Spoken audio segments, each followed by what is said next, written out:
Terus kalau pawang hujan gimana? Berarti nggak bisa dijelaskan, berarti kita harus percaya. Maksudnya gini lah, saya tidak dalam bisnis untuk mendikte Indonesia harus liberal atau marxis atau segala macam. Inkompetensi membunuh lebih banyak orang daripada kejahatan sekalipun.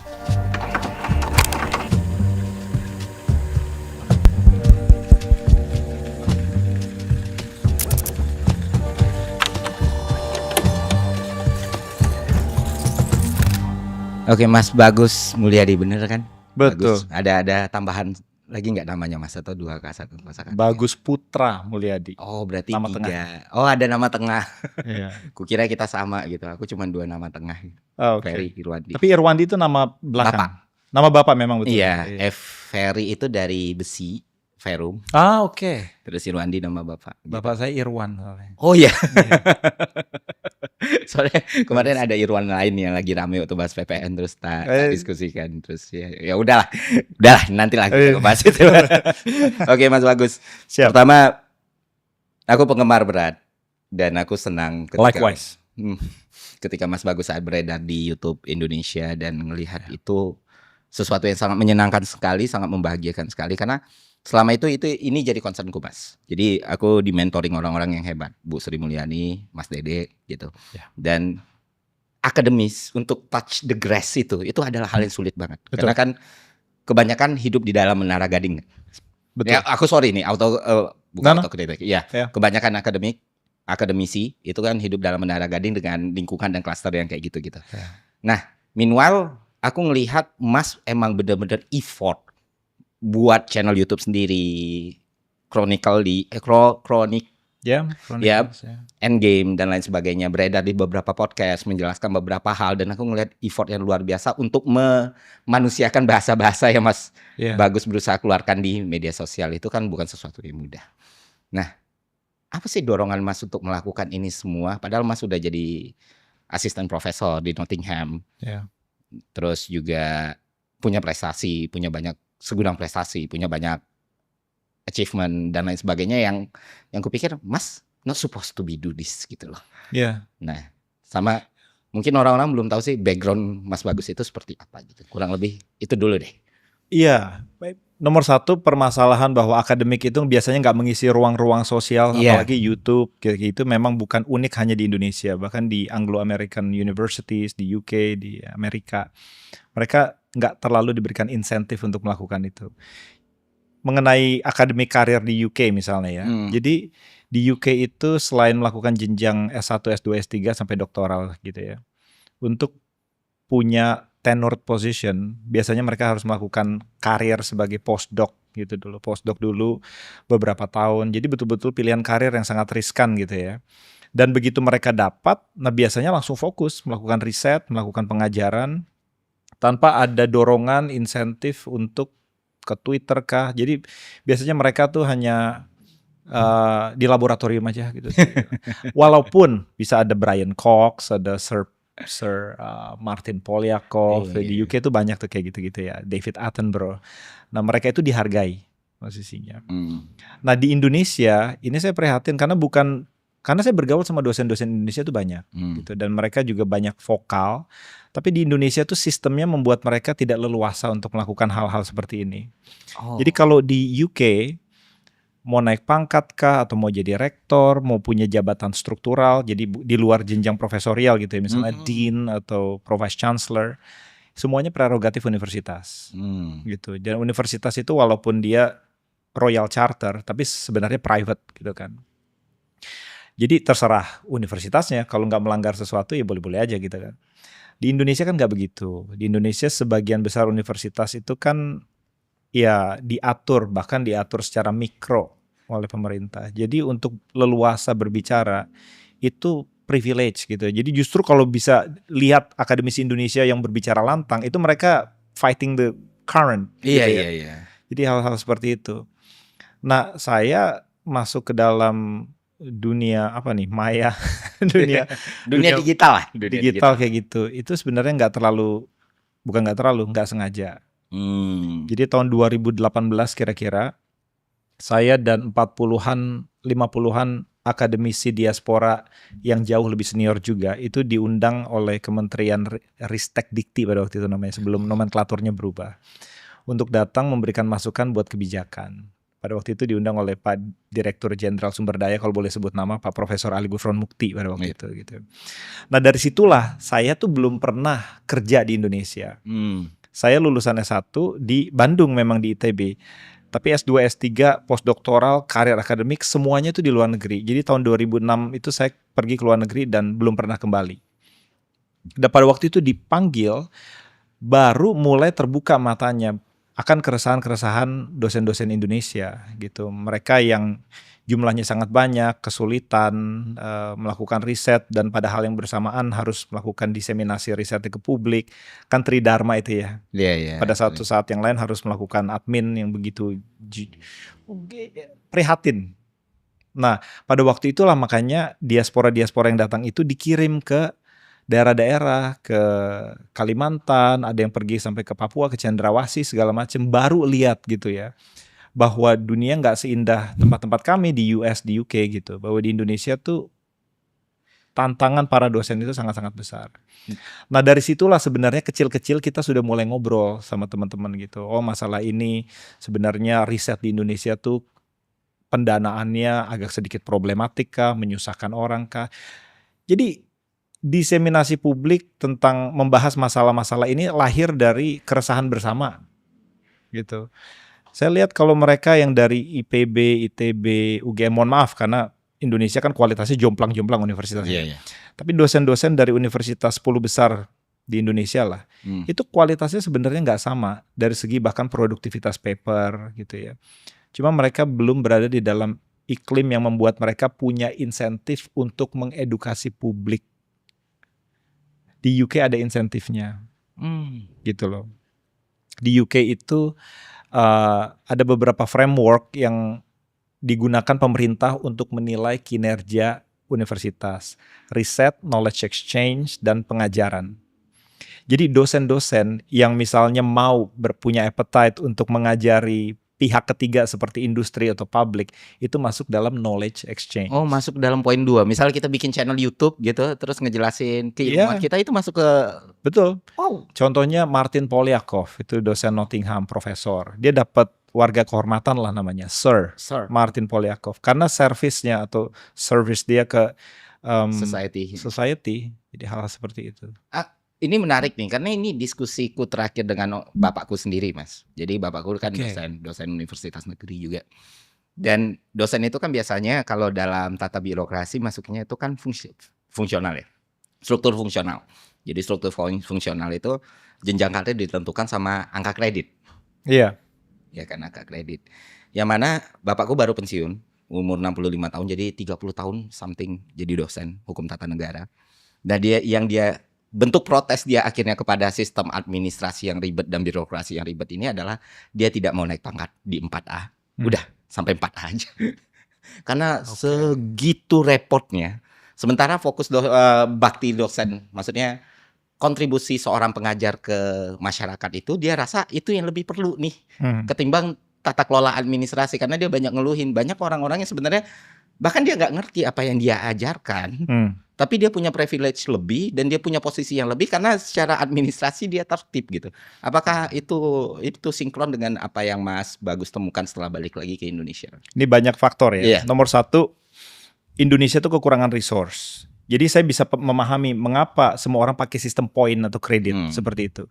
Karena kalau bayangkan Mas Ferry juga dulu birokrat pemerintah kan, tahu bahwa kita paling gampang mengakses atau menilai kinerja begitu banyaknya dosen kalau mereka punya poin sistem. Ya kan, tinggal lihat aja yang poinnya berapa, ya naik pangkat, oke, centang begitu kan. Ya wajar lah, pemerintah tidak punya terlalu banyak risiko untuk menilai satu-satu dosen dari 4.000 universitas, mana yang kekuatannya lebih ke riset, mana yang kekuatannya lebih ke pengajaran, nggak ada resource gitu ya. Dan Indonesia universitasnya kebanyakan, 4.000 gitu. 4.000 ya? 4.000-an, nggak tahu saya udah Kemenak itu termasuk atau enggak. Universitas di UK hanya 100, di Cina hanya 2.000-an. Ini masalah klasik lah, semua orang udah pada tahu. Bayangkan pemerintah harus menilai kinerja dosen dari 4.000 universitas itu. Udah gak mungkin bisa. Dan mereka nomor 3, faktor yang ketiga itu diseragamkan semua. Jadi Tridharma itu diaplikasikan sebagai metrik penilaian kinerja dosen.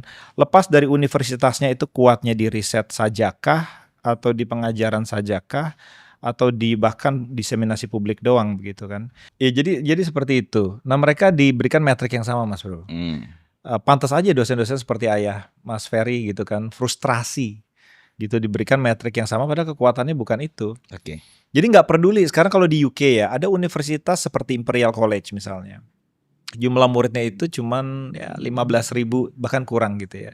Dibandingkan Nottingham, Manchester yang di atas 30.000 universitasnya. Kekuatan Imperial itu hanya riset, bukan hanya riset, tapi lebih banyak di riset.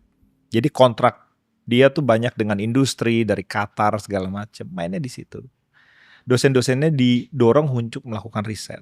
Pengajaran ya oke, nomor 2. Universitas-universitas seperti post 1992 universities kayak Coventry, Nottingham Trent University itu kayak mengajar riset nomor 2. Nottingham mungkin blend gitu ya. Ada banyak universitas. Di Indonesia semua dipaksakan untuk melakukan hal itu, resource nggak ada, agak sulit. Untuk riset misalnya, saya bisa ada di sini walaupun sekarang lagi libur semester ya. Tapi saya punya mahasiswa PhD, saya punya orang yang melakukan postdoctoral riset yang bekerja untuk saya. Riset jalan terus. Dan mereka adalah orang-orang terbaik karena orang dari seluruh dunia semuanya ya mau ke UK gitu, UK atau US gitu kan. Jadi saya bisa di sini, tapi prihatin sama dosen-dosen Indonesia itu. Nah makanya sekarang kita belum ngomong ke masalah pendanaan riset ya, karena riset nggak mungkin cuma butuh postdoc doang. Pasti ada yang bayar duitnya untuk melakukan riset misalnya. Di UK dana riset tuh jauh lebih besar. 3% dari APBN-nya. 3% APBN-nya juga lebih besar ya kan. Kita itu persentasenya lebih kecil nih dibandingkan negara ASEAN ya. 0,25 cuman Mas. Iya. Gitu. Dibanding negara ASEAN pun lebih kecil. Nggak usah ngomong UK lah. Gitu ya. Singapura aja lah yang dekat, atau Vietnam bahkan kita di bawah itu. Oke, tapi kalau mau lihat, because the devil is in the details. Bagaimana dana riset ini dipakai? Riset Indonesia dipakai, mohon maaf mungkin teman-teman saya nggak berani ngomong gitu ya. Itu seperti beli barang, procurement jadinya. Kan dari LPDP misalnya kan. Jadi riset itu dananya dipakai seperti orang memakai beli barang. Nanti BPK terlibat di situ segala macam. Gimana nih riset duit negara udah keluar hasilnya mana? Kan gitu. Padahal riset secara natural itu kan resikonya tinggi. Iya. Waktu saya misalnya, saya mau detail di sini supaya orang pada tahu. Saya misalnya mau mengajukan proposal untuk dihibahkan dana riset. Pada waktu saya nulis proposal sampai ditentukan mendapat dana hibah itu, riset frontier udah berubah. Ya kan tadinya saya mau ngeriset masalah A. Ya kan dalam hitungan bulan masalah A itu udah nggak relevan, saya harus berubah. Gitu. Itu dalam hitungan bulan. Jadi biasanya ada fleksibilitas dalam penggunaan anggaran untuk melakukan riset. Papernya tadinya dijanjiin 1 bisa nggak ada atau bisa 2 bahkan sekaligus gitu ya. Spending dana risetnya tadinya mau beli komputer jadi nggak jadi, beli yang lain. Hal-hal detail mikro kayak begini itu di Indonesia jadi masalah. Contoh yang agak konyol nih Mas ya. Tulis di proposal dana riset LPDP saya mau riset bidang ini. Kemudian dicek dananya dari BPK. Kemudian BPK melihat sebagai birokrat dan melihat riset sebagai procurement, ya kan? Dananya udah segini, kok papernya udah ada sebelum dihibahkan dananya. Orang di UK pasti bangga kalau begitu. Udah berarti gua hebat dong. Gua ngelakuin. Iya, itu bisa jadi masalah di Indonesia. Oh, ada konsekuensi hukum, Mas? Oh iya dong, mesti balikin duitnya. Oh, dosen-dosen suruh balikin duitnya. Kayak begitu. Karena temuan BPK ini? Karena temuan BPK. Wow. Nah jadi permasalahannya di situ. Riset di Indonesia dana hibahnya, saya sih berharap sekarang karena Pak Menteri, Wakil Menteri semuanya diaspora dan akademik ya.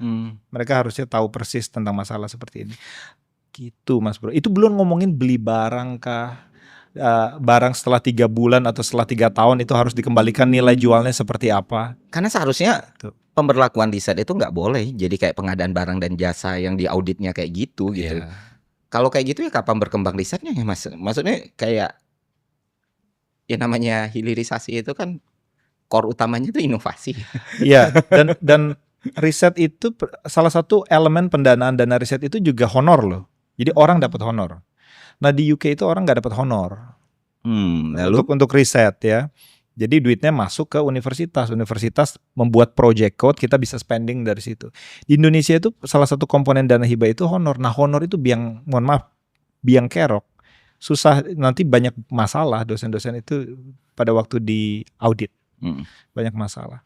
Dan bukan hanya itu, misalnya dia pendanaan risetnya itu per tahun. Jadi per tahun itu udah harus ada hasilnya. Nggak bisa riset kayak begitu mas. Gitu, ada riset yang terutama bidangnya kalau beda-beda juga beda-beda kan. Matematik itu secara kumulatif jumlah papernya jauh lebih sedikit daripada biologi. Iya jelas. Apalagi theoretical physics keluar terus dia karena melakukan bukan experimental physics gitu ya. Karena dia eksperimen keluar terus. Matematik papernya sedikit. Jadi kalau dilihat dari jumlah paper tahun pertamanya nggak sesuai dengan apa yang dijanjikan, bisa bermasalah dia. Padahal nggak bisa diprediksi seperti itu. Misalnya kita mau submit paper ke jurnal yang prestigius misalnya. Kan terserah dosen yang nge-review kan. Mau kapan dia nge-reviewnya gitu. Telat-telat juga ya paling diingetin seperti itu. Sangat-sangat tidak bisa diprediksi. Nah cara kita menanggulangi sistem pendanaan riset dengan cara membeli barang itulah yang membuat dosen-dosen Indonesia pusing. Karena kalau dalam tata birokrasi pemerintah itu ya anggaran berbasis kinerja kan. Jadi itu yang jadi problem, soalnya yang dihitung itu per itemnya berapa dan dianggap tercapai outcome-nya segitu. Metode kontrolnya itu buruk sekali memang. Betul. Dan itu yang dirasain, dan bukan cuma di riset itu mas. Kebetulan aku ahli pengadaan barang jasa, aku expertise procurement. Jadi sedikit banyak ngerti di scoop yang lebih besar sekalipun. Kita ngomong procurement-nya secara as-is lah ya. Itu banyak orang yang akhirnya di penjara. Bahkan nggak ngambil uang gitu, tapi di penjara karena tata birokrasi hal-hal kayak gini nih. Dan emang benar kata Mas Bagus, kalau kita mau berkembang ini harus diubah total. Pemerintah harus fokus untuk riset terutama ya, outcome loh, bukan output. Iya, bukan output base, harusnya outcome base. Karena riset pasti mahal, inovasi pasti mahal, pasti risky. Iya. Nah permasalahannya begitu, apakah riset itu sekarang penting? Apakah itu termasuk komoditas, mohon maaf pakai kata komoditas, penting untuk dijadikan investasi yang high risk high gain? Saya rasa penting.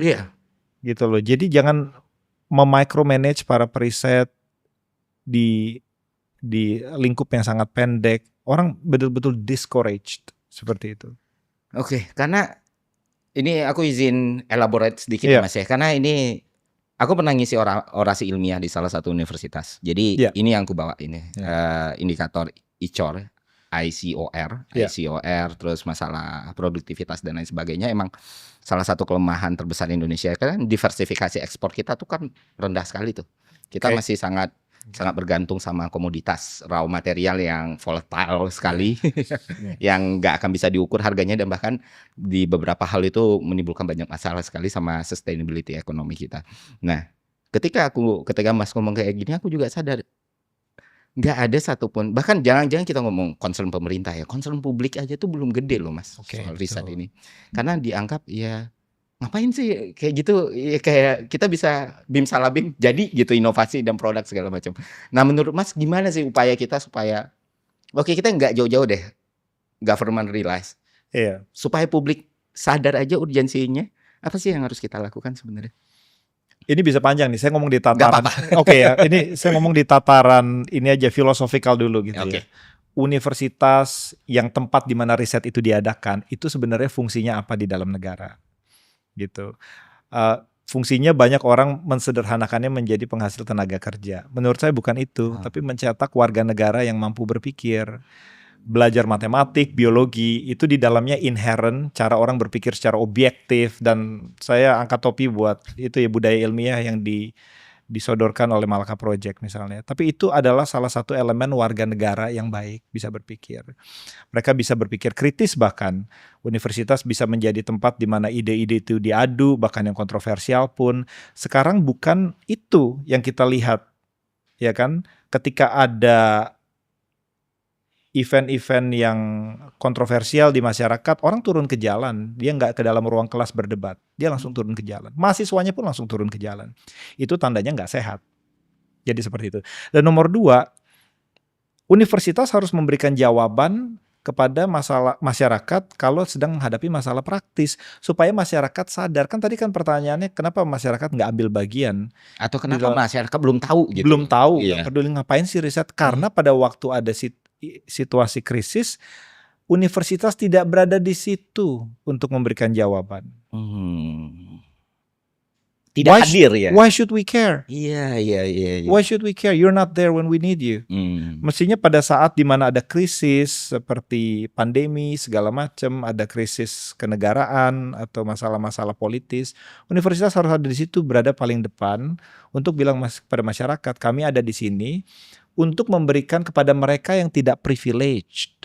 Maksudnya privilege itu mereka yang tidak mampu buka jurnal paper, baca buku segala macam, bahwa kami hadir di sini, kaum akademik yang meritnya tidak bisa dibeli, ya, untuk memberikan penyederhanaan bahasa-bahasa yang sulit supaya teman-teman bisa berpikir, bisa mengambil tindakan. Saya nggak melihat itu ada di situ. Nah, jadi kalau saya sebagai, mohon maaf, jadi misalnya ibu saya atau bapak saya yang tidak seberuntung saya bisa mengecap pendidikan tinggi gitu. Nah, mereka akan tanya bukan universitas. Mereka akan tanya mungkin pemuka agamanya, mungkin dukunnya, masuklah itu logika mistika gitu kan ya. Ya kan begitu. Oh, menurut dukun saya ini. Karena universitas nggak hadir. Universitas nggak hadir. Oke. Di situ. Nah, kita ini privilege sekali lagi ya. Iya. Saya paham betul bahwa Indonesia tuh sedang kekurangan kognisi. Kita banyak bilang Indonesia tuh IQ. IQ-nya itu mirip-mirip simpanse segala macam. Ya, saya sudah tahu orang Indonesia menderita secara kolektif, kemampuan kognitifnya tidak mumpuni. Terus mau diapain? Gitu. Do we have to shit on them all the time? No, so itu saatnya orang yang privilege seperti kita itu mulai tampil di dalam digital world seperti itu. Supaya mereka, karena begini, orang itu saya percaya tidak mengambil tindakan berdasarkan logika. Bahkan saya sendiri pun kalau sakit nggak logis jadinya gitu. Mana aja nih, saya ambil deh obatnya gitu. Walaupun saya orang-orang yang hidupnya dari universitas, saya tahu bahwa masyarakat itu mengambil tindakan berdasarkan narasi. Narasi bukan logika. Bukan berarti logika nggak penting, tapi logika itu ranahnya kaum-kaum privilege yang berada di dalam ruang kelas untuk diterjemahkan menjadi narasi yang gampang dicerna. Apa itu yang baik, apa itu yang jahat, siapa yang harus saya pilih. Itu mereka harus disederhanakan bahasanya, gitu loh. Makanya kita nggak punya direct democracy. Semua orang nggak langsung milih gitu ya, ada representatif. Nah seperti itu. Nah jadi ya, saya berharap agar universitas itu memberikan ruang bagi para akademisi untuk bisa punya peran, untuk gitu. Bisa lebih fleksibel ya gitu. Di ruang-ruang kayak begini.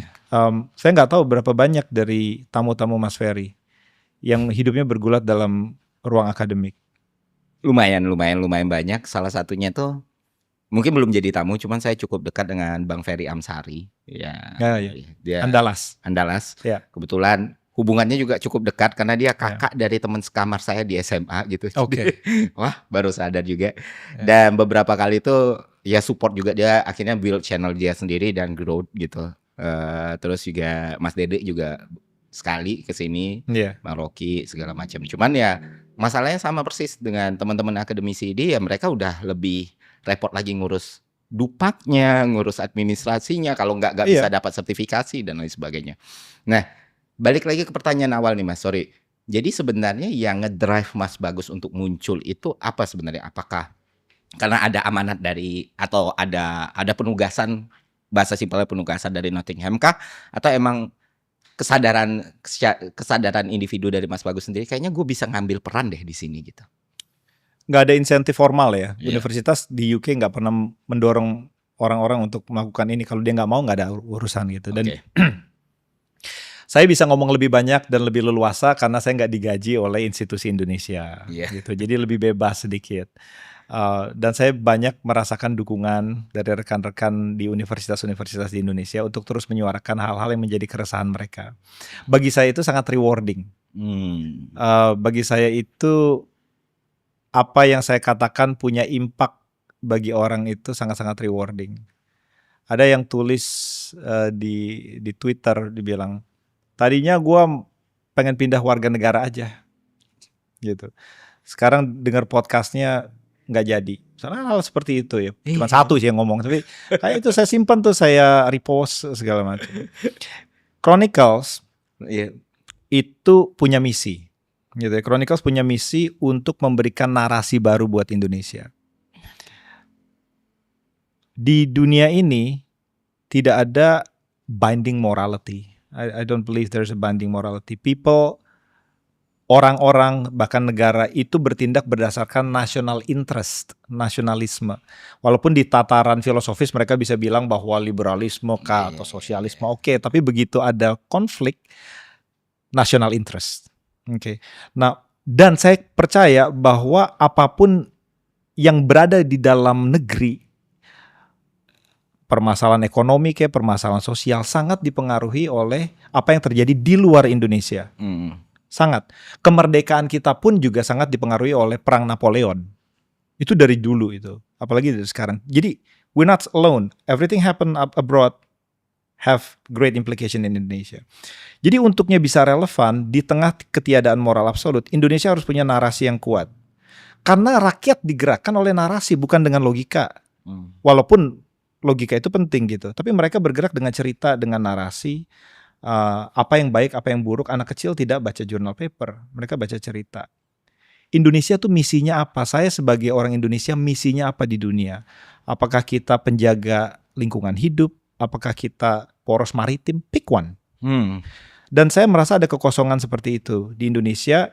Ketika bicara di kancah nasional, internasional, tidak punya narasi.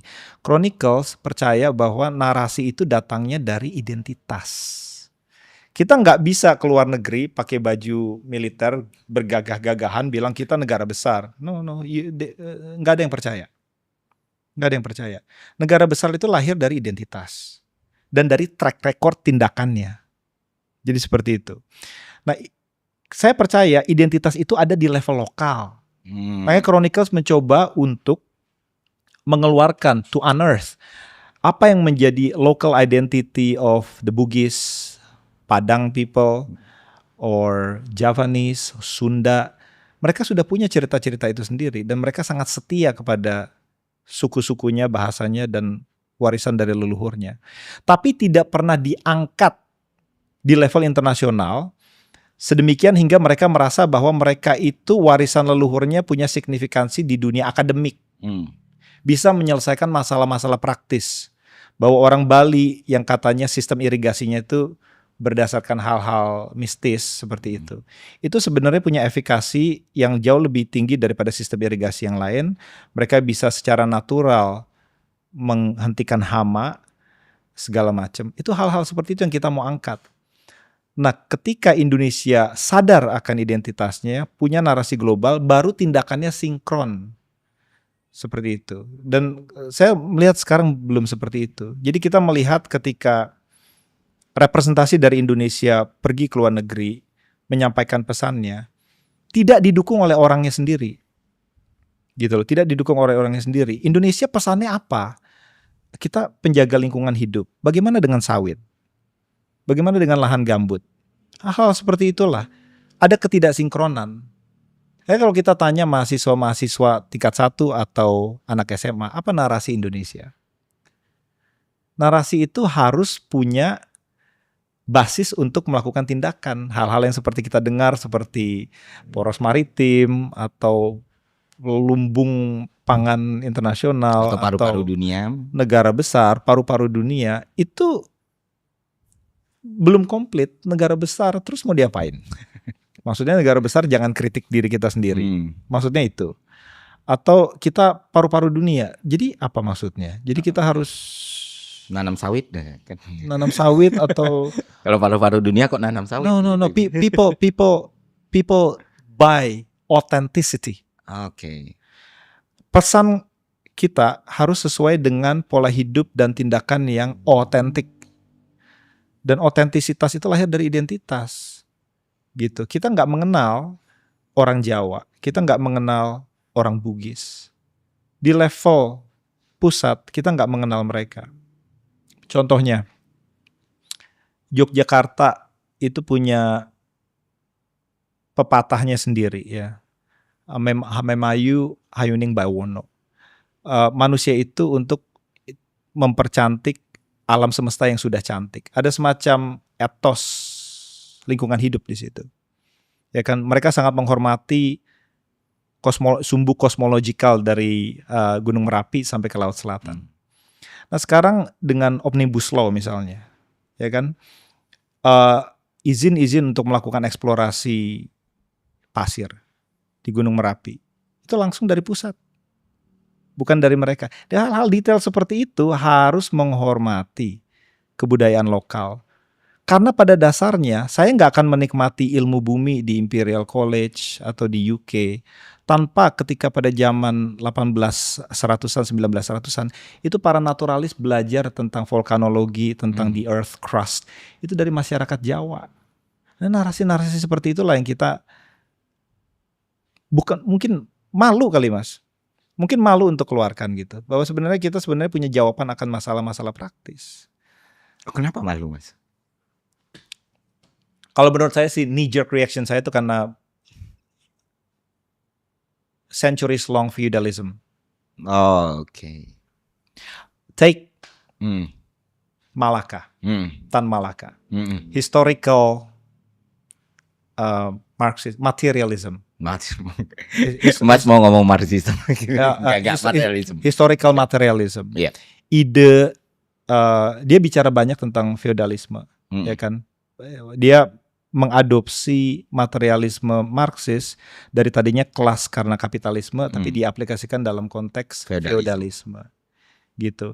Dan ide tentang di mana lokasi Indonesia dalam conversation global itu lahirnya dari centuries long class warfare antara yang menjajah dengan yang dijajah. Itu kita tidak bisa singkirkan dalam semalam itu. Oh, penjajahnya pergi, idenya hilang gitu. No. Jadi ratusan tahun class warfare itu membekas di dalam diri kita sampai sekarang tuh.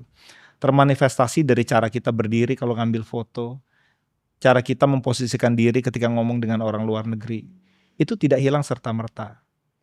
Mental inlander, hal-hal mental seperti itu nggak hilang dalam semalam. Oke, ini menarik nih Mas.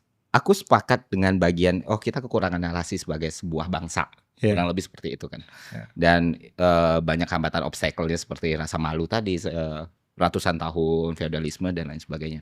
Nah, di beberapa aspek ketika kita membicarakan sesuatu, apalagi membicarakan budaya lokal ini kan sentuhannya banyak sekali kan.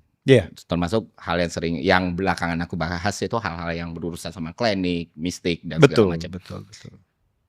Aku against sama hal kayak gitu, tapi orang sering salah memahami, oh berarti lu mau membunuh budaya lokal. No, enggak seperti itu. Nah, cuman aku mau nanya ke Mas Bagus yang memang lebih mendalami hal-hal seperti ini kan, lebih memang intulah dengan budaya lokal, which is aku orang Minang yang emang udah hidup dengan budaya seperti itu juga. Nah, ada hal-hal yang emang ketika kita mau ngambil hal baiknya ini Mas, gimana kita memitigasi hal-hal buruk yang bisa terjadi atas itu, misalnya miskonsepsi ilmiah. Nah, kayak gimana caranya, apa solusi yang bisa kita ambil ketika kita tidak melukai ini, tapi di satu sisi kayak aku pernah dengar Mas Bagus cerita soal laut adalah Nyi Roro Kidul itu sendiri, which is itu sebuah statement yang luar biasa dan bagus sekali gitu. Dan aku yakin orang into sama engage sama itu. Tapi bagaimana mitigasi yang harus kita lakukan supaya orang memahami itu sebagai bentuk preventif atas kerusakan alam dan lain sebagainya, bukan memahami itu dengan berarti gue harus menumbalkan sapi di laut. Ini sangat sulit dipahami karena layer-layernya beda-beda. Ada yang paham bahwa yang saya maksud itu adalah epistemological epistemological utility gitu. Bukan berarti saya bilang bahwa nyari Roh Kidul itu pada waktu itu betul ada gitu ya, seperti itu ya. Nomor satu ini karena para akademisi tidak mendidik masyarakat dengan seharusnya. Saya tahu persis dan saya ngikutin tuh Mas Ferry segala macam itu. I like that very much. Thank you. Itu juga saya merupakan korban ya, waktu kecil juga banyak orang kesurupan segala macam, orang percaya itu, kita tahu, kita paham. Dan bahkan kerugian nyawa oleh orang-orang Indonesia yang percaya akan hal itu, akhirnya kehilangan nyawanya banyak sekali. Jadi begini, bisakah kita, nomor satu sebelum saya jawab ke solusinya, bisakah kita menghilangkan 100% spiritualitas dalam Indonesia? Tidak mungkin. Ya kan? Universitas lahirnya dari mana? Maksud saya begini, ketika kita bicara tentang masalah real seperti climate change, ilmu pengetahuan tidak bisa berdiri sendiri. Ilmu pengetahuan dalam hal ini fisika, biologi, matematik tidak pernah masuk ke dalam domain etis. Nggak mau ke situ ya saya. Banyak tapi fine. Ya. Tapi poinnya adalah untuk mereka bisa menjadi potent force harus ada ethical underlying di situ, bahwa kita tahu caranya menyerap karbon dan kita punya tanggung jawab. Dan kita punya tanggung jawab, kata siapa? Gimana caranya membuktikan kita punya tanggung jawab di dalam laboratorium? No, we cannot do that. Itu lahir dari etos, etik, spiritualitas, itu nggak bisa dibuktikan dalam laboratorium. Nggak bisa dijelaskan dalam empiris. Nggak bisa dijelaskan dalam empiris gitu. Terus kalau pawang hujan gimana? Berarti nggak bisa dijelaskan, berarti kita harus percaya. Nah ini begini. Bagaimana cara kita menentukan probabilitas sebuah klaim supernatural? Mana yang harus dipercaya, mana yang tidak bisa dipercaya? Sebagai seorang matematik, kawan gitu, salah satu yang saya jadikan rujukan itu yang disebut Bayesian Theory. Bayesian Theory bukan orang matematik sih, mungkin orang ekonomi juga tahu ya. Bayesian Theory itu kan landasannya Turing Machine gitu ya. Ya waktu Alan Turing mecahin enigma itu, dia pakai Bayesian Theory. Ini agak teknis, tapi saya ngomong begini, dalam konteks seperti pawang hujan, pertanyaannya adalah berapa besar kemungkinan hipotesa sang pawang hujan itu benar melihat bukti-bukti yang ada. Fair question. Gimana cara ngukurnya? Kemungkinan adanya hujan itu harus dikalikan dengan probabilitas adanya hujan karena hipotesanya benar, dibagi probabilitas adanya hujan walaupun hipotesanya salah. Itu baru menurut odds form of Bayesian theory, hasilnya probabilitas hujan karena hipotesa sang pawang hujan itu betul. Ini agak kompleks, mungkin nanti bisa ditulis persamaannya begitu ya. Nah yang orang lihat di lapangan adalah sang pawang hujan menaruh pasak atau naruh apa, kemudian hujan, maka dia benar. Yang tidak pernah dimasukkan dalam persamaan itu adalah nomor satu, apakah hari itu toh akan hujan? Apakah hujan walaupun hipotesanya salah? Dua pembanding ini nggak pernah dimasukkan. Dan secara saintifik kita bisa uji klaim-klaim seperti itu. Nggak cuma sekali, tapi bisa diuji misalnya dia bikin klaim sekali, hujan atau tidak. Dia bikin klaim sekali ternyata hujan, probabilitasnya naik di atas 20%. Tapi kedua kali dia klaim dan tidak hujan, probabilitasnya turun dari 20 bisa jadi di bawah 1%, seperti itu. Nah hal-hal seperti itu mestinya dikomunikasikan kepada masyarakat. Itulah yang membedakan mengapa pawang hujan itu tidak kredibel secara saintifik, tapi klaim-klaim supernatural seperti adanya Tuhan atau kalau di dunia Kristen kebangkitan Yesus segala macam berbeda dari segi probabilitas itu, dan dari itu agak kompleks gitu ya Mas ya. Poin saya adalah dari segi matematis orang harusnya bisa punya alat untuk berpikir, menganalisa apakah ini masuk akal atau tidak. Ketika di dunia hukum misalnya,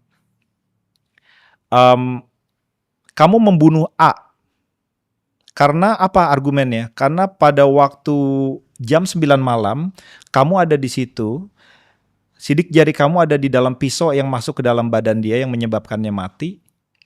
dan kamu stay di situ selama 10 menit, ya kan? Oke. Sebenarnya bukan begitu, Mas.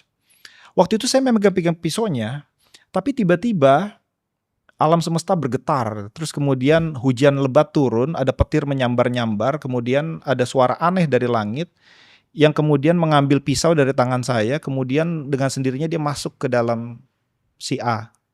Itu sebenarnya penjelasannya. Kemudian jadi itu tidak bisa dibuktikan di dalam laboratorium, tidak untuk dipercaya. Bukan begitu. Dunia hukum mengerti bahwa itu tidak bisa dipercaya, bukan karena tidak ada spiritualitas, tapi karena penjelasannya miskin dengan rasional gitu, ad hoc, contrived, mengada-ada. Dan kalau kita lihat persamaan Bayesian itu, terlihat di situ loh, berapa besar kemungkinan bahwa pada waktu itu ada hujan menyambar segala macam. Anything can be explained logically. Tapi akademisi tidak mendidik orang untuk percaya seperti itu, untuk bisa menganalisa secara real berapa besar kemungkinannya. Jadi hal-hal seperti itulah. Nah, mengenai Nyai Roro Kidul, saya nggak pernah punya argumen bahwa Nyai Roro Kidul itu betul-betul ada. Oke. Poinnya bukan di situ. Tapi ketika ada orang yang nangkap argumen Mas Bagus kayak gitu, apa yang harus kita lakukan gitu loh? Bagaimana memitigasi hal seperti itu? Orang harus mengerti apa yang disebut ontologi, apa yang disebut epistemologi, seperti itu ya. Bahwa kita lihat India misalnya, dan Tan Malaka nulis tentang India juga, gitu kan. Kenapa dia bisa keluar dengan angka 0 gitu pada waktu itu, yang kemudian diadopsi oleh orang Arab dan dibawa ke Eropa. Kita semua bisa belajar kalkulus, kalau nggak bisa gitu kan. Itu semua lahir dari spiritualitas gitu loh, bahwa mereka percaya bahwa 0 itu punya makna, kekosongan itu punya makna, seperti itu. Maka diberikanlah angka 0 seperti itu.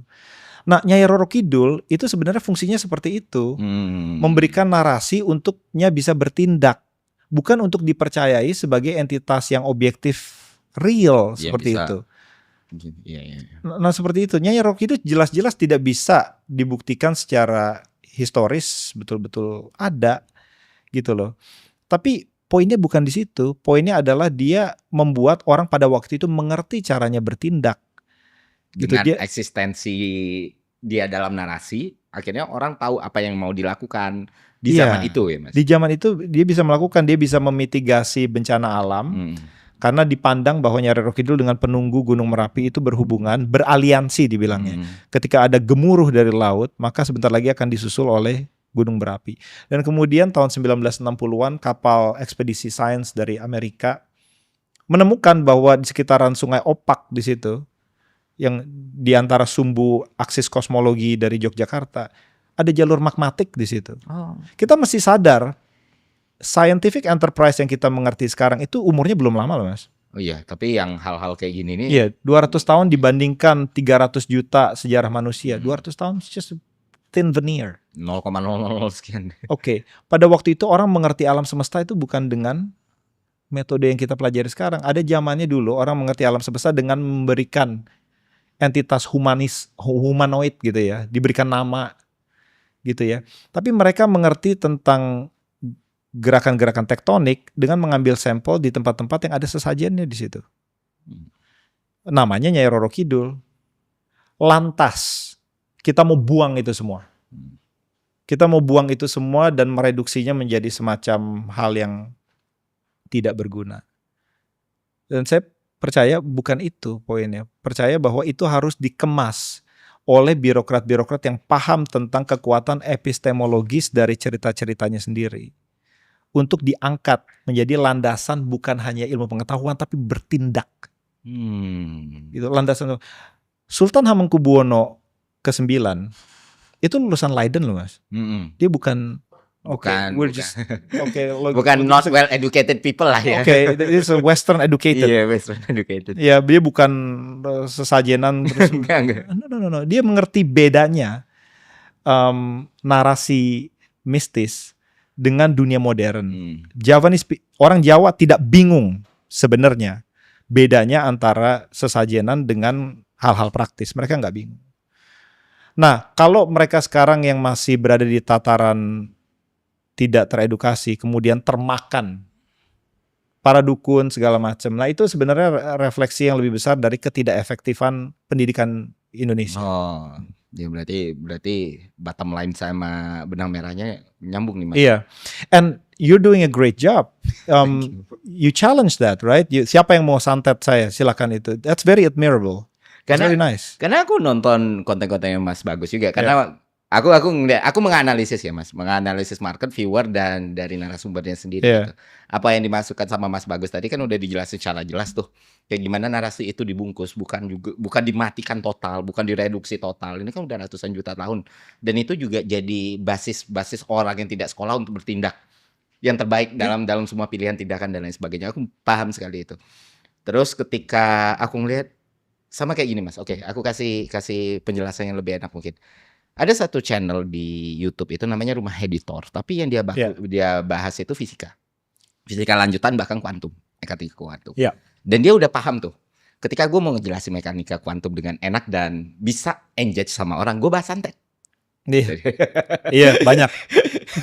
Jadi jutaan yang lihat. Spooky at the Distance-nya Einstein sama ya beberapa teori kuantum lainnya ya kan. Kan kita yang belajar kuantum kan ngerti lah enggak kayak gitu sih sebenarnya. Nah, akhirnya dia menjelaskan gitu loh. Secara fisik itu mungkin kok antara satu atom sama satu atom lainnya itu terkoneksi. Bukan mungkin. Terlihat tuh sama tuh kalau penjelasan via kuantum lah. Ternyata di Indonesia video itu rame Mas. Bayangin kita bahas fisika kuantum bisa dapat 4 juta views. Tapi aku safe to say lah 90% orang yang komen di video itu. Akhirnya melakukan simplifikasi. Akhirnya nangkap tuh kan santet ada. Nah dari situ aku ngeliat kayaknya memang metode paling benar ya narasi counter narasi gitu. Betul. Jadi narasi counter narasi. Kalau aku menjelaskan pakai pendekatan antrop, ya nggak akan selesai gitu maksudnya dengan society yang segede ini kan ya, dengan society yang kayak gini ya secara si Solomon udah ngomong kayak gini, ini ngomong kayak gini akhirnya ya orang udahlah skip aja ada gitu. Betul. Radikalisme itu tidak dilawan dengan memberikan akses informasi sebesar-besarnya, bukan. Justru malah makin radikal gitu loh. Radikalisme itu dilawan seperti yang Mas Ferry bilang counter naratif. Counter naratif, narasi dilawan narasi gitu loh. Justru inilah misi dari yang saya lakukan di Indonesia bersama teman-teman dosen yang lain.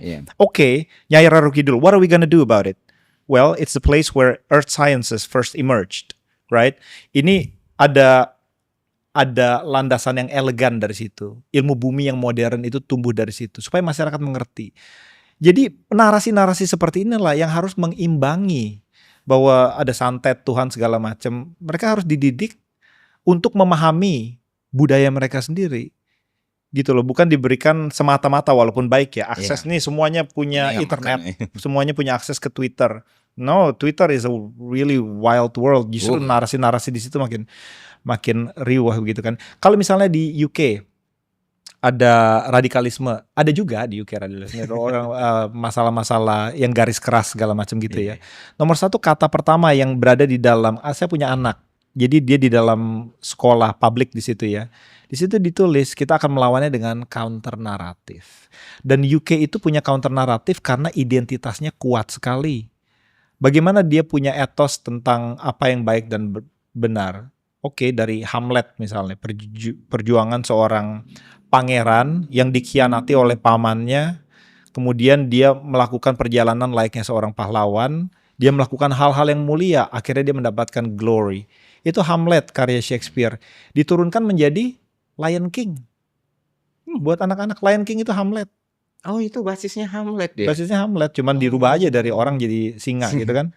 Itu sama persis ya. Iya nggak sama persis ya. Ada bubu, ada romantisnya udah gitu. Iya. Ada babinya segala macam. Oke gitu. Nah, kok aku baru notice. Thank you Mas. Nah cerita-cerita itu dikultivasi. Anak-anak tahu. Misalnya pada waktu itu Inggris punya kegelapan di mana jutaan orang, nggak tahu jutaan atau ribuan meninggal karena Black Plague, Black Death dibilangnya. Black Death, iya. Nyanyian anak-anak itu ada yang berdasarkan hal itu. Kalau si Mary udah memulai tanda-tanda seperti ini, sebentar lagi dia akan mati segala macam. Itu loh Nah Indonesia kekurangan cerita-cerita kayak gitu mas. Makanya saya bicara dengan Profesor Nur Hayati Rahman dari Makassar. Seumur hidupnya didedikasikan untuk menerjemahkan, mendigitalisasikan kitab Lagaligo. Di situ dia pakai hidupnya untuk meng-unearth gitu ya, sebuah kitab yang panjangnya 1,5 kali lipat dari Mahabharata. Di dalamnya ada etos orang Bugis. Di dalamnya ada jawaban tentang apa yang harus orang Bugis lakukan terhadap masalah climate. Sebenarnya bahwa manusia itu diciptakan sebagai produk dari menikahnya penunggu atau dewa dari langit dengan dewa dari bawah laut. Permasalahannya bukannya apakah benar demikian? Oke. Ya udahlah ya. Udah kita udah. Gitu loh. Poinnya adalah orang tahu fungsinya adalah untuk menjaga keseimbangan laut dan langit. Bahkan untuk buang air kecil pun di laut dia nggak berani. Apalagi mencemarinya dengan minyak gitu loh. Oke, sorry kepotong. Ya, seperti itu. Yang menarik itu di Indonesia itu mas, ketika kita bikin di tong sampah tuh, di tempat pembuangan sampah di hutan lah misalnya. Iya. Jangan buang sampah di sini, jaga kebersihan. Orang masih buang sampah. Tapi kalau ditulis yang buang sampah di sini banyak kuntilanak, bersih itu tempat. Iya. Nah itu refleksi lagi. Jadi saya juga masih belajar gitu. Apa sih yang membuat orang melakukan sesuatu? Apa sih basis dari tindakannya? Gitu lah. Dan waktu saya pertama kali belajar matematik segala macam, saya juga melalui fase di mana orang harus tahu tentang ilmu pengetahuan segala macam. Ujung-ujungnya ilmu pengetahuan itu satu dari berbagai variabel dalam persamaan yang membuat orang melakukan tindakan. Variabel yang lebih besar itu adalah narasinya. Oke. Sebenarnya landasan etisnya. Jadi narasi itu adalah tools supaya kita semua ini growth, berkembang dan lain sebagainya. Tapi di satu sisi untuk memitigasi resiko-resiko buruknya, maka pendidikan kita harus kuat. Kurang lebih seperti itu ya mas. Supaya orang, narasinya diambil nih, cerita-cerita tadi ngangkat, orang-orang udah ngerti ini esensi segala macam. Tapi untuk bikin orang supaya tidak miskonsep, berarti pendidikan kita harus benar-benar punya kualitas yang baik ya.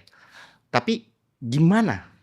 Pertama, gimana bisa bikin pendidikan ini berkualitas lebih baik, punya kualitas yang lebih baik? Kedua, bagaimana sebenarnya kondisi pendidikan kita sekarang, Mas?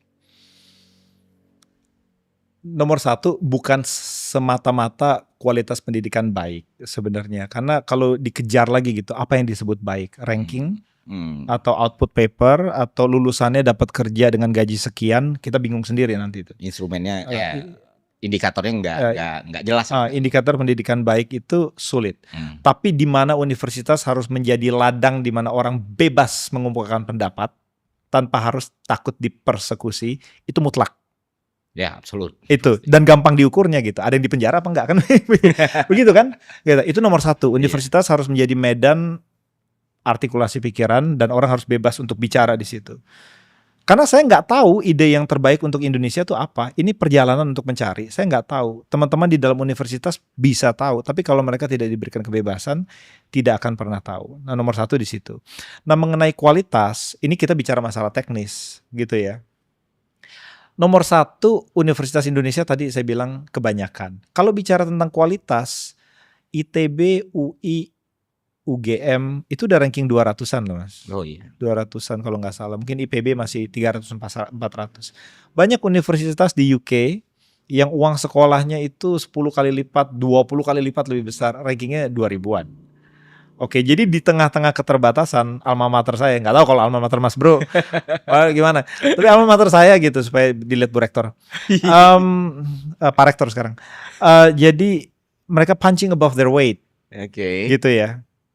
Nah, tapi 15% kurang dosen-dosen Indonesia punya gelar PhD. Saya sih nggak mutlak bahwa gelar PhD itu artinya Anda teriluminasi oleh Tuhan. Poinnya bukan itu. Tapi gelar PhD itu penting sebagai penanda Anda pernah melakukan riset. Seperti itu. Nah, hanya 15% kurang perguruan tinggi Indonesia yang dosennya pernah melakukan riset. Wow. Oke. Nah, terus mau diapain? Nah, bagaimana dia bisa tahu mata rantai yang nyambung antara riset, kurikulum, inovasi akhirnya? Dosennya nggak pernah melakukan riset. Gitu kan? Makanya sekarang universitas dan industri tidak berhubungan risetnya. Industri jalan riset sendiri, universitas jalan riset sendiri. Seperti itu. Dan kurikulum tidak terupdate. hal seperti itu. Jadi mereka hanya membahas hal-hal yang bygone generation sebenarnya. Dan masalah kurikulum itu nggak bisa di micromanage oleh pemerintah, gitu loh. Karena pasar yang mendiktate, gitu loh. Riset apa yang diperlukan. Saya pernah kuliah di Taiwan, ya kan. Di Taiwan the best students study semiconductor, karena demand-nya ada di situ. Sekarang kan, nah Indonesia di mana gitu? Nggak ada. Mau riset apa? Lokomotif industrinya aja nggak ada gitu. Oke. Ini di tataran pragmatis ya. Iya. Universitas harus dikecilin. Gimana maksudnya mau ditutup gitu dari awal? Enggak, biarkan mekanisme pasar yang menutupnya. Saya ada solusi radikal, bisa dites. Mungkin ada yang nggak setuju. Oke. Kalau Indonesia sekarang pertanyaan pertamanya, pendidikan itu komoditas ekonomi atau bukan? You know more about this. Komoditas itu maksudnya harganya ditentukan pasar atau dikontrol, di cap oleh pemerintah. Oke. Apapun itu, quality control kan perlu. Iya kan? Kalau di pasar bebas ya quality controlnya ya ada yang mau beli atau enggak kan, gitu kan? Supply demand aja, mekanisme supply demand gitu kan. Kalau di pemerintah yang kontrol, dan negara-negara yang pemerintah ambil alih sebagai controller itu ada yang sukses, Jerman, Prancis, saya pernah kerja di Prancis, sukses-sukses aja gitu. Yang penting quality controlnya. Tapi kalau di Indonesia misalnya universitasnya bayar, UKT-nya naik, quality controlnya apa? Saran saya, coba aja begini. Saya lulusan Universitas A. Selama 5 tahun saya nggak bisa dapat kerja. Boleh nggak saya nuntut universitasnya? Pasti yang nggak berprestasi tutup semua itu universitasnya. Aku kira radikal tapi nggak seradikal ini juga. Oke, fine. Iya. Jadi kita gila sih itu. Gila. Kita lihat bapak yang nggak tahu sebenarnya, dia buta akan hierarki universitas mana yang lebih bagus. Tapi dia uang sekolahnya tuh dia tabung seumur hidup kerja dia untuk bayarin anaknya uang sekolah. Ternyata universitasnya abal-abal gitu ya, sembarangan segala macam, bapaknya nggak tahu kan. Nah anaknya sekarang bukan hanya mengorbankan uang bapaknya, tapi 5 tahun waktunya untuk keluar dan gelarnya nggak bisa dipakai. Kejahatan atau bukan itu? Itu kalau kita jualan barang, kita bisa balikin barangnya. Kalau kita ke dokter, dokternya ngasih obat salah, kita bisa tuntut dia karena malpraktik. Kalau kita beli jasa dari universitas, jasanya nggak bisa dipakai, apa yang kita bisa lakukan? Nothing. Oke, berarti dari penjelasan Mas Bagus ini yang paling ideal serahkan pada mekanisme pasar ya? Nggak demikian Mas, maksudnya gini lah, saya tidak dalam bisnis untuk mendikte Indonesia harus liberal atau marxis atau segala macam. Nggak begitu, tapi harus konsekuen. Gitu loh. What do you want?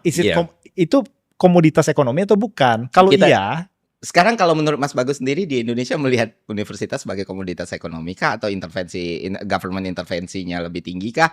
Enggak, aku masuk kita identify itu bersama gitu. Gini Mas ya.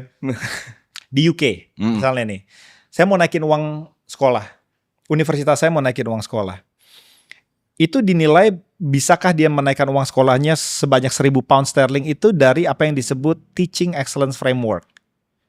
Ya selama bertahun-tahun di ranking kualitas pengajarannya dilihat dari survei mahasiswa, lulusannya dapat kerja gajinya seberapa, kualitas pengajarannya, fasilitas segala macam itu mumpuni atau enggak, di ranking bertahun-tahun. Sebelum dia boleh naikin uang sekolahnya, dia harus mendisclose hasil asesmen itu kepada masyarakat. Jadi masyarakat tahu, begitu dia lihat masuk ke gerbang Nottingham, ditulis di spanduk besar, lulusan Nottingham tahun 2023 gajinya rata-rata sekian. Orang tuanya mau bayar kan uang sekolah mahal, ya kan? Terus dia mau bayar, dia lihat kira-kira gue balik modal atau enggak nih, uang sekolahnya mahal. Fair. Setuju. Di Indonesia terjadi semalam. Oke. Masyarakat Indonesia nggak bodoh, bukan berarti mereka nggak tahu pendidikan itu mahal, mereka tahu. Terus ada uproar dari masyarakat ya, protes, dibatalin. Sembarangan amat bikin negara gitu. Berarti kan problemnya itu di konsistensinya gagal gitu ya. Permasalahannya saya nggak pernah ngomong di tataran ideologi ya. Iya, yang bagus atau enggak yang pick one. Iya, pick one lah gitu ya. Sosialis, liberal, oke, fine, konsekuen. Mungkin karena punya hasrat untuk menyenangkan semua orang kali Mas. Jadi kan government, sorry ya. Iya. Itu secara historical kan kita memang seperti itu ya selama ini. Masalahnya begini, jadi kita tuh pengen jadi orang baik gitu ya. Ya. Dan saya bilang begini Mas, yang membunuh banyak orang itu bukan baik atau jahat loh, bodoh atau enggak. Betul. Inkompetensi membunuh lebih banyak orang daripada kejahatan sekalipun. Iya, saya tidak pernah berani ngomong itu di publik, tapi saya 100% percaya, setuju sama Mas. Sembarangan mau naik pesawat, safety consider, jebret, mati semua kayak begitu. Itu emangnya yang punya maskapai jahat? Enggak kompeten aja. Oke. Terus siapa yang mau disalahin? Sampai saya berpikir kalau gitu yang nggak bermoral juga urusan kedua mungkin gitu ya. Soalnya di Republik ini, gitu. Ya aku punya konsep ya. Kalau mungkin tadi kan nggak ada moral absolut itu nggak ada. Aku bahkan bilang biasanya dalam bahasa PR aku bilang moral itu universal gitu. Tapi di Indonesia moralis itu dijadikan standar gitu loh atas sesuatu. Oh ini bermoral atau enggak, bukan ini benar atau enggak gitu. Bodoh atau enggak itu sering jadi problem juga dalam problem solving kita itu. Basisnya apa? Kompetensi kah? Moralitas kah? Itu kan sering banget benturan. Termasuk masalah universitas ini Mas. Aku to be honest, percaya kok. Apapun yang Mas Bagus ngomongin tadi in the same line gitu loh. In the same line karena ya pick one lah. Pick one. Lu mau intervensi dengan semangat membuka pendidikan seluas-luasnya kah? Atau membiarkan mekanisme pasar bekerja kah? Tapi at least jangan tidak bergerak gitu loh. Jangan tidak siding gitu. Itu yang sulit gitu menurutku. Betul. Gak konsekuen gitu loh. Gak disertakannya rakyat. Gak konsisten. Nanyain moral itu vulgar saya bilang. Nggak boleh di muka publik itu nanya Anda percaya Tuhan atau enggak, agamanya apa, hal-hal seperti itu. Publik harus tahu. Saya nanya Mas Ferry ngomong-ngomong agamanya apa di muka kamera, sama juga kayak saya tanya tadi malam tidur sama siapa Mas. Nggak ada bedanya. Sama vulgarnya itu. Orang harus tahu bedanya masalah private dengan masalah publik. Seperti itu. Nah, orang nggak tahu bedanya nih ketika seseorang ngomong sebagai pejabat atau sebagai orang privat. Orang nggak tahu bedanya. Gitu ya. Kalau di UK, kepala negara dan kepala pemerintahan itu dua entitas yang terpisah. Gitu. Dan orang itu saya nggak bilang harus dicontoh ya. Mereka hadir dengan sistem seperti itu lewat ribuan tahun pertumpahan darah. Iya susah juga lah ya. Ketika Raja Charles ngusik-ngusik masalah legislatif, dia bisa dicemooh orang. Ketika Keir Starmer, Perdana Menteri atau sebelumnya Rishi Sunak, dia ngomong tentang masalah, ini caranya masuk surga. Dia bisa dicemooh oleh orang banyak. Karena dia tahu itu bukan ranah dia. Itu ranah orang lain gitu loh. Tapi kadang-kadang kita bingung ketika seorang otoritas, bukan hanya pejabat, tapi otoritas publik itu ngomong berdasarkan dia sebagai personal atau dia sebagai pejabat. Tidak segala hal yang ilegal bisa dilegalkan hanya karena benar. Tidak semata-mata hal yang salah bisa dibenarkan hanya karena legal. Bedanya ilegal, legal, benar, salah orang nggak tahu bedanya. Maka itu moralitas dijadikan komoditas politik karena orang nggak tahu bedanya. Jadi tinggal bisa cherry picking aja ya kita. Cherry picking. Tapi jangan lupa ketika kita pakai moralitas sebagai cara kita untuk merangsek ke atas hierarki politik, penggaris yang sama akan dibebankan kepada kita. Betul. Makanya saya nggak mau nyebut nama, pemuka-pemuka agama yang karirnya jatuh hanya karena dia punya istri lagi. Sedangkan ada artis-artis yang bikin video porno, karirnya terus naik. Karena dia pakai penggaris yang beda, gitu loh. Begitu Anda pakai penggaris moral, Anda akan dinilai lewat penggaris itu. Nah ini ada kasus yang terakhir yang kita tahu agak rame gitu kan. Oke. Karena dia pakai penggaris moral. Nah itulah seperti itu. Oke. Menarik nih Mas, menarik. Mungkin last topik deh ya, karena nggak kerasa udah sejam ternyata. Karena obrolannya seru sekali. Tadi aku nangkap bagian dari ada satu kalimat dari yang menarik banget dari Mas Bagus tadi ngomong soal mencari ide untuk Indonesia gitu. Mas tadi sempat belum tahu ide terbaik tapi mencari ide untuk Indonesia tadi Mas sudah sempat sebut. Bisa elaborate nggak Mas? Jadi prosesnya bagaimana dan sudah sampai sejauh apa gitu? Apa sih yang memang dibutuhkan untuk Republik yang kita cintai ini sebenarnya? Saya gambarkan seperti taman berpagar, the walled garden. Strong liberal values inside, very strong nationalism outside. gitu ya. Jadi nilai-nilai liberal sebagai taman yang indah, darinya lahir meritokrasi, dibungkus oleh nasionalisme yang sangat kuat. Tapi keluar nasionalisme, jangan ke dalam, mengancam orang sendiri. Saya percaya, oke kita bisa ngomong panjang ini karena urusannya ke arah itu orang liberal atau orang Marx segala macam gitu ya. Tapi saya percaya bahwa salah satu, kalau bukan yang satu-satunya, driver terbesar yang membuat orang menciptakan produk dan jasa adalah self-interest. Self-interest. Jadi gimana pun juga liberal value itu penting untuk membuat orang keluar dengan produk yang baik. Gitu. Tidak ada motor yang terbesar untuk membuat orang keluar dengan produk seperti ini atau relatif teori Einstein. Karena dia mau memenuhi kepentingan pribadinya. Dan kepentingan pribadi itu harus dilindungi baik secara ekonomi maupun secara societal gitu ya. Itu yang disebut liberalisme. Karena dari liberalisme lahir the healthy version of capitalism. Oke. Tapi semuanya itu tidak bisa dibiarkan running havoc gitu ya, terbesar. Karena ketika Anda mendirikan sistem ekonomi hanya berdasarkan nilai-nilai liberalisme, orang akan cenderung tercerai-berai karena itu nature dari individualisme itu sendiri. Kebebasan itu harus dilindungi oleh strong nationalism virtues outside. Orang Indonesia harus nasionalis seperti itu, supaya dia bisa melindungi dirinya dari tercerai-berai, gitu ya, dan melindungi dirinya dari gangguan eksternal geopolitik, seperti itu. Tapi nasionalisme yang saya lihat sekarang itu dipakai untuk membungkam orang sendiri. Malah ke dalam. Malah ke dalam. Nasionalisme itu harusnya diejawantakan keluar. Gitu ya. Orang harus tahu bahwa Indonesia negara besar, segala macam. Itu harus ngomongnya keluar. Nah, yang membuat Indonesia tanah liberalnya itu tidak subur, itu karena kesenjangan. Kesenjangan apapun. Ekonomi, sosial, di mana segala hal yang mewah itu dinikmati hanya di Pulau Jawa. Segelintir orang dan hanya terkonsentrasi di Pulau Jawa. Orang-orang di luar Pulau Jawa itu tidak ada universitas yang bagus, dia tidak bisa masuk dapat beasiswa chevening. Tadi kita ngomong begitu kan, karena untuk bikin nilai IELTS-nya tinggi untuk masuk ke kuliah pun dia nggak bisa, apalagi bisa dapat beasiswanya gitu. Akhirnya yang dapat beasiswa ke luar negeri orang Jawa terus. Seperti itu kan.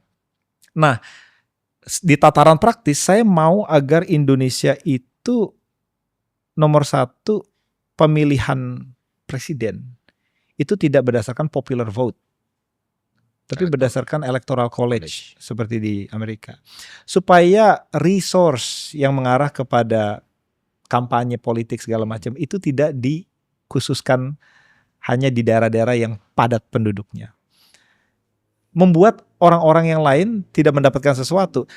Unless and until mereka merasa dirinya bagian dari Indonesia, nilai liberalisme itu tidak akan keluar. Ngapain gua urusin Indonesia? Kita nggak dapat sesuatu kok. Gitu loh. Dan kalau demikian kita tidak akan mendapatkan bakat-bakat dari Sumatera Barat, dari Makassar segala macam. Mereka nggak bisa masuk ke dalam kompetisi yang sehat karena resource mereka terbatas di situ. Dan di tataran global, interface kita dengan dunia asing itu diisi oleh mediokritas gitu ya. Kalau kita lihat di UK, dia mau bicara tentang masalah geopolitik, climate change, itu Menlu-nya FCDO, itu dia selalu punya Chief Scientific Officer. Kementerian apapun punya Chief Scientific Officer. Kementerian Perhubungan pun di sono, Ministry of Transport, itu punya Chief Scientific Officer. Jadi segala hal-hal yang menyangkut urusan luar negeri, dia punya basis ilmiah di situ. Makanya ketika dia bicara tentang property rights, ketika mendiskusikan AI, atau dia bicara tentang carbon accumulation, ketika dia menentukan EUDR segala macam, kalau gitu dia argumennya kuat karena berdasarkan ilmu pengetahuan, bukan berdasarkan retorika dan posturing gitu ya. Jadi wah kita gagah besar, nggak ada yang peduli. Argumen geopolitik kita hanya bisa meyakinkan kalau berdasarkan sains. Sains itu masuk dalam ranah-ranah yang kontroversial. Maksudnya imigran Yahudi itu bisa dekat kembali hubungannya dengan Jerman yang mempersekusinya karena mereka bicara sains. Oh, oke. Okay, science is the language, and the world call for science because the masalah eksistensial yang kita hadapi sekarang semuanya masalah sains.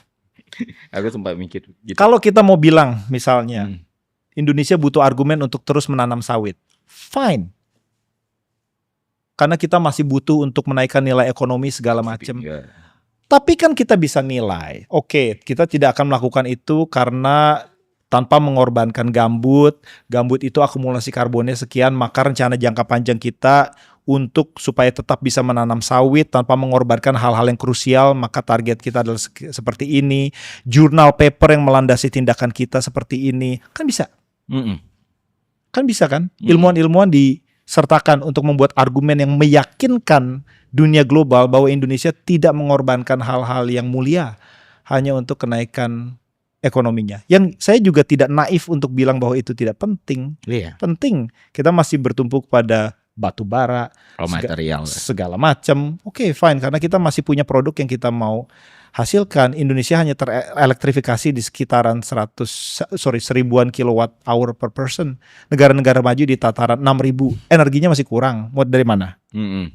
Oke, tapi Anda bisa memperkuat argumen itu dengan science. Dan itulah veneer nasionalisme yang harus Indonesia punya. Karena sains itu kan bahasa ya. Dan pemerintah yang jarang memasukkan sains dalam bagian narasi itu seharusnya jadi evaluasi juga nih. Seharusnya lu bisa nih ngejelasin by science nih. Kenapa lu nggak pakai gitu ya, Mas? Iya. Oke, itu menarik sekali. Karena kan beberapa penjelasan tadi itu ya cukup membuka mata juga, Mas. Apalagi soal bagaimana sistem di dalam negara kita, bahkan secara geopolitik, bahkan kayak gimana kita memilih orang yang akan memimpin kita nanti. Karena di Indonesia sendiri kan semuanya sentris, Jawa sentris nih. Kalau aku jadi seorang capres gitu, daripada aku keliling Indonesia, aku fokus aja di 3 provinsi. Ya, popular vote. Dan isinya udah kayak gitu ya. Itulah. Dan masalah sains ini gini, kalau saya boleh ngomong tentang sains itu gampang. Melakukan sains itu susah. Saya ingin agar anak-anak muda yang terinspirasi karena ngelihat nonton program Malaka atau Chronicles yang menurut saya hal yang mulia gitu ya, untuk ambil kertas dan pensil untuk melakukan sains. Unless and until you do that, you don't know. Nggak semua orang yang tulis paper di jurnal internasional itu harus terafiliasi dengan universitas, nggak harus, gitu ya. Adopt personal responsibility. Science itu ranah individual gitu. You can do science, I can do science. You have resources, do science. Let's do science. Iya, nggak semua masalah itu solusinya pemerintah kok. Iya. Ya, ada seorang, saya pakai contoh ini udah 3 kali, Boyan Slat namanya gitu. Dia mau membersihkan planet, membersihkan lautan. Dia drop out.